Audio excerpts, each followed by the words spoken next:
All right, Pastor Ryan. So earlier you talked about you part of your healing process. You went on a mission trip to China, and that immediately struck me. And I was like, I know it's not part of this story, but I want to know about that rabbit hole almost because I've been a Christian now for a long time, and I've seen a lot of mission trips to a lot of places, but I've actually never heard of people going, or very few people going to China for mission trips. So what was that experience like? Yeah, it was completely different than any other mission trip I'd ever been on. So I've been to inner city missions trips in the United States, inner city Detroit, inner city Atlanta. I've been to Mexico. I've been to El Salvador, and I've been to China. And China was by far the most unique in that the others that I mentioned have like a foundation of Christianity in the culture. Yeah. There is no foundation for Christianity in China or Christian values. Like Mm. even like if you encounter an atheist or a non-believer here, they still have They Christian know. values because it's built into our culture. Yeah. The whole like be kind and like that Yeah. kind of thing, like that. Those are Christian values, whether people want to believe it or not. In China, they don't have that. So Huh. example. And these are stories that the missionary we worked with told me. He was leading a team one time. So he was there for, I think, almost 30 years. He was leading a mission team one time from the States of doctors and nurses. And they came across a bus accident that was really brutal. It was really bad. And these doctors and nurses coming from a Western Christian culture, what do they want to do? Yeah. Let's go help. Yeah. Go Let's go help. help. And he's like, no, don't do anything. Don't get out and help. Don't, no, we can't. And they're like, we got to help. And he's like, don't do it. And he's, I'll explain later. And so once they moved past it, they're like, why couldn't we help? And he said, in China, he said, nobody helps because if you try to help and that person dies, the family will come after you and they will sue you for everything you've got and they'll probably win. And so nobody helps in China. And so right off the bat, that was one of the first stories he told us. Right off the bat, I was like, oh, this place is different, Where was this in China? So this was in Kunming, the city Kunming, which is about a city of about 10 million. So It's a big city. that's the size of New York. Yeah. Okay. And that's like sort of, it's not a big city in China. No. So Beijing is 25 million. That's Jeez. 2.5 times. That's not even the largest. Shanghai is the largest city in population wise in China. It's 30 million people. Like it's nuts. So the culture is it's really strange. High honor. You definitely want to be honoring to people and not disrespectful and all that. But like when it comes to situations like that, you don't help. When somebody gets hurt, you don't. I think I saw somebody while I was there because you walked most places. I saw somebody who was riding a moped and they were riding a moped down the sidewalk and a car was getting ready to turn onto the road, but they weren't looking. And so they turned into the moped. They hit the moped. They just kind of looked. They backed up and went around and just kept No going. And way. the moped Ain't person no just kind of way. dust themselves off, like was hurt a little bit, but they just picked themselves up and kept going. Like this place is different, man. So Yeah. that right off the bat was strange. But even ministry there is so different because again, in cultures like Mexico and El Salvador, there's that foundation Mm-hmm. of Christianity where you can talk about the gospel. Well, in China, it's a communist country, and in communist country, and now what I'm about to tell you is what the missionary told us, and Mm-hmm. so these like if this is factually incorrect, like nobody come after me, okay? This is just what the missionary told us. In communist countries, the government is God, and so religion is largely outlawed. Now, for China, it's different because now they're so international. What the rule or what the law is, if you have a passport from another country, you are allowed to practice religion, your whatever religion you want, but you can't like evangelize. Mm. But if you're a Chinese national and you're caught practicing religion, you can be imprisoned or killed.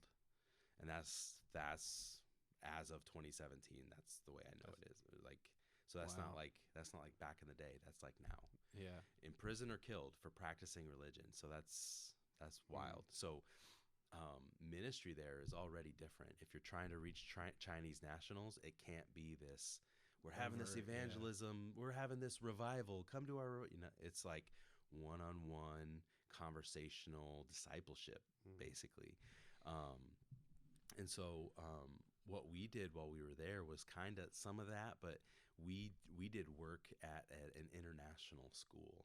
So because it was an international school, like their parents had come from all over the world to do business in China, so they all Mm-hmm. go to this school, international school. We could actually preach there, and so we did some school assemblies where we presented the gospel and that kind of thing. Even though a lot of those kids weren't believers, we Mm-hmm. could do it because they had international Yeah. passports and all that. And so that was again really interesting. The food was really interesting.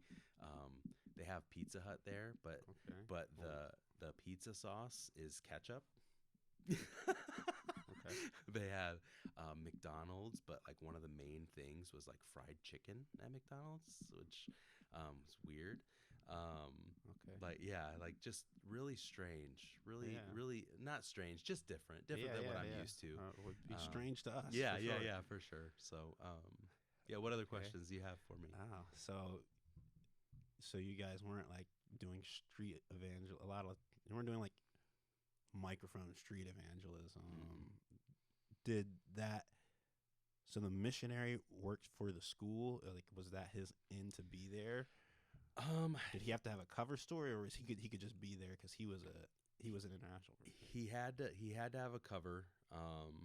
And I don't remember what his cover was. I think it was some like English teacher or something. I think that was his cover. Um, and that was kind of his in, but he had a tie to the school because it was English speaking school. Like Yeah. it was kids from all over the world, Yeah. Indonesia, Sweden, like I mean all over the world, but they all spoke English at this Mm. school, and so that was kind of his in. He was a teacher at this Mm. school, I believe. So Did yeah. you guys do anything with Chinese nationals when your trip was there? Not a ton, because again, like this group of white people coming into the country, like we stick out like a sore thumb everywhere we go. For sure. Like I said, I'm a big guy. I towered over everybody, and in a country of 1.5 billion people, I'm not joking you, I did not see one overweight person. No, so I like really stuck out because I'm a big guy, I'm Yeah. taller than everybody, and so like we drew attention everywhere we went, and so like we couldn't be as outwardly, obvious with the things that we were doing. It had to be more covert, undercover, Mm-hmm. whatever. So that was interesting, but I will say this: we one of the things we did that was the most fun. We got it's called Shao Kao. It's street food, and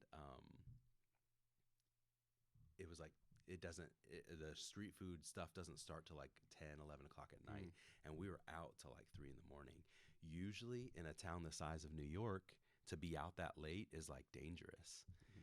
It was the safest I've ever felt because in China the culture is you don't mess with international people. You don't mess with Mm. foreigners Yeah. because Chinese people want so badly to have a good reputation outside to the outside world that Hmm. they don't mess with foreigners. So we walked wherever we wanted, whenever we wanted, and it was like all good. So like that was different too. Yeah, because you can just think about international travel in general. Like most of the time when you talk about international travel, in a sense, it's like night. You don't want to go out at night, Yeah. and because that's when people get in bad Hmm. situations, crime, all this stuff. So that's interesting.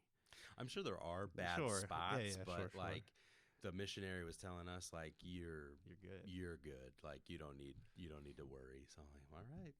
Yeah. Wow. Okay. And now that you say like he was a big connection for the school, when I was a senior in high school, and I was transferring to Calvary to go to school there, I was told that one of my new classmates, I was new, and they're like, you're gonna meet this new guy, Dan. He's a missionary kid from China.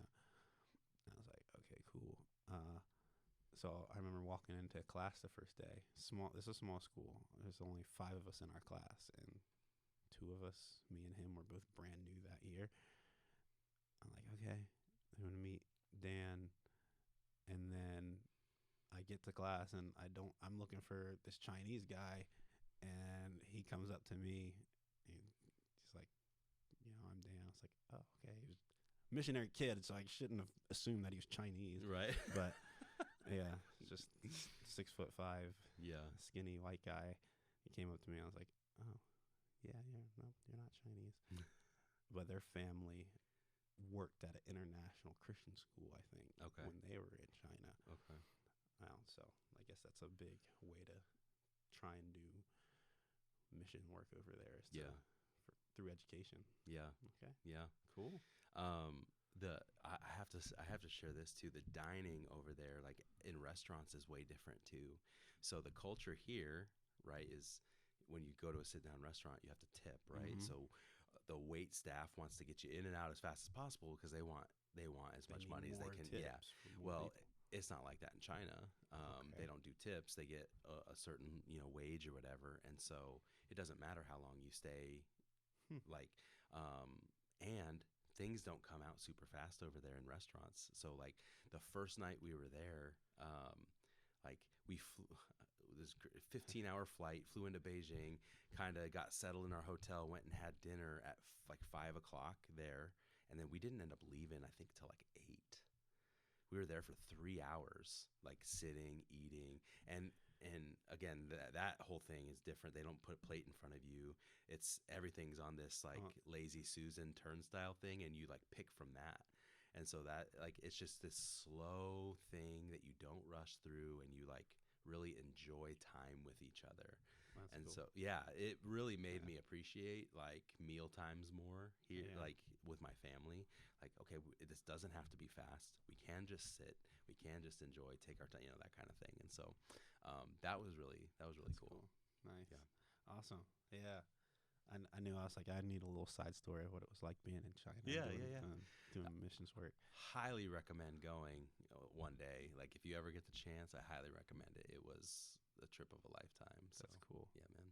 Awesome. Sweet. All right. That's the end of part 2. Thanks, Brandon.